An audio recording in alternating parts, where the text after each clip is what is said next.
typical Jack Jumpers gritty performance, but unfortunately just probably not enough star players to help you out. Is that a fair assumption? I mean, it's fair, but it's the cards you're dealt with, and you just have to keep doing what we've been doing, which is just showing up to go to work and fight through some adversity, which a lot of teams are going through at different times of the year. And I love their fight, but just the foul discipline has been just a thing that we're constantly harping on, and had a big session these last 4 or 5 days about it. And when you give them up 35 foul shots on the road, it's just really difficult to overcome, because we did a lot of really good things. They pounded us last time on the glass. We were very conscious about that, and they get 5 offensive rebounds. We were very conscious about O'Toole and the damage he did last time at Peppers. And then Doolittle has a fantastic game. He's been playing at such a high level the last 5 games, and he's actually really fun to watch, just the way he goes about his business. But yeah, there's nothing other than you just drop your head and go back to work. It is what it is, and we have really good guys. I've said this many times, with high character values, and our standards are never going to change, and we just expect guys to show up and continue to work, and we hope that it turns at some point for us. Josh Bannon's game was superb. We were talking to the broadcast that I think Mark Worthington sort of said that he was a bit of a Nick Kay type player. You know a bit about him. Is that a fair assessment? Yeah, we've actually talked about his shot selection, Nick Kay, when he was here, and his shot selection, especially the 3-ball.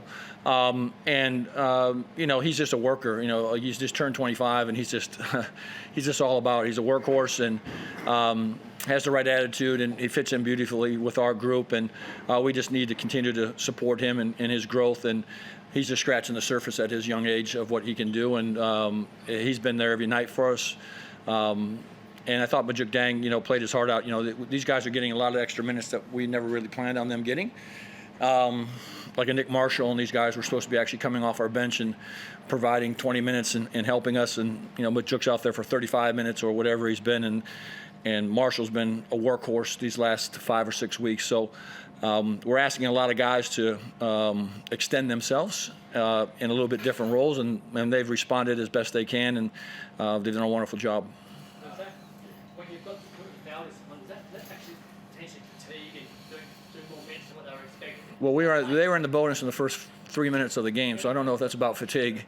I think it's just stupidity, really, at the end of the day. And we talk about change and changing now, and as a player, you get a tic-tac foul early in the game, but you don't realize that it's just creating another one and another one. And next thing you know, it is 6 minutes into the game, and we're in the bonus, and they're in the bonus already, and we're on the back foot. And now we're not guarding the three-point line because we're a little bit short closing out and not wanting to get another foul. And so that stuff is controllable, which is good, but we need to change. Let's go talk about foul. What did you make of Nick's little hip and shoulder? Are you, as a coach, do you say, okay, that's...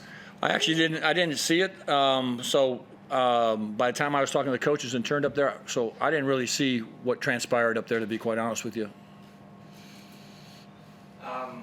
Yes? Watching Ben Eyre out there, he's a super energetic guy. I was actually watching him on the bench, and he was up and about. Can you talk about his role in the team and what he's bringing to you guys? Yeah, I mean, he just brings a lot of swagger at the end of the day, and he's just got a bunch of energy. And I've liked him from afar, and we were able to obviously get him in here. And we thought he'd be the backup to Shawnee McDonald, and obviously that didn't transpire. And now he's splitting time with Tiger. But he's just a tough-minded kid. Again, just all about the right things. He's developing his leadership skills, which is good, and we've asked him to do that. But he just shows up. He's a warrior. The defensive job on Bryce, was Bryce just a bit off, or do you think they defended him well?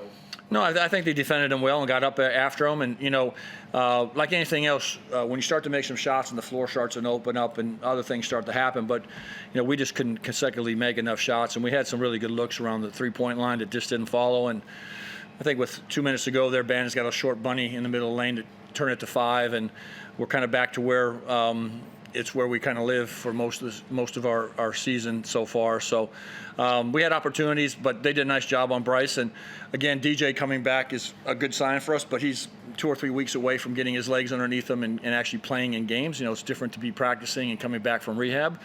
So this break will be important for him, and this game we have on Sunday will be one more rep for him. But if he gets going, the floor will change quite a bit because he can really shoot the ball. And is Will a chance this Sunday, or do you rest him? Yeah, that won't be up to me, but I haven't seen him. Obviously, we left Thursday. I won't see him till Sunday morning, and he's close. But it's just a matter of soreness, really, at the end of the day for him. And if the doctors say it's better for him to have 2 or 3 more days during the break, so I can't really answer that, other than he's moving, and it's probably a 50-50 thing on Sunday. Got a Chris on Zoom.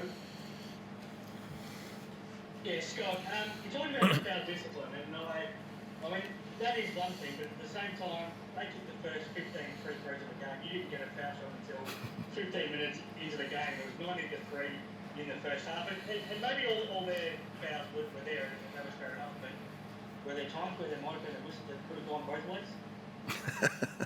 Chris, you put me on the spot, man. Listen, the only thing I'll say in my years of being here, and I haven't been here really that long, but I think this is my 5th year or 6th year totally.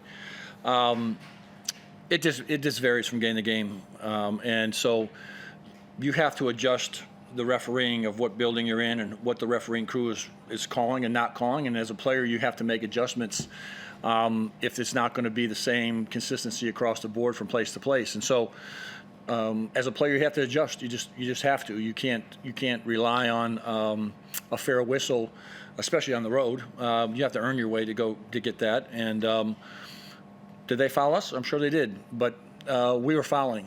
There's no question about that. Just looking at the Sunday's game, I mean, it's a hell of a short turnaround to now have to fly back from Perth tomorrow. You get home tomorrow night, and you have a team that hasn't played in a week, fresh and waiting for you. But I mean, I guess you just don't look at it as a chance to use any excuses, and you just go back to work and give it your best shot. Yeah, I mean, it's 12 o'clock in Hobart right now, and we won't get to the hotel till 1 o'clock at Hobart time, and we have recovery and so on and so forth, and we're up at 5:30 tomorrow morning to travel to make 2 stops to get to Hobart. So it is what it is. You get the schedule that you get, and whether you like it or not, you got to go play the games and show up. And I've said it before. Don Nelson said you got to play them all. It doesn't matter where they're at. You got to play them all. So we'll get as much recovery as we can.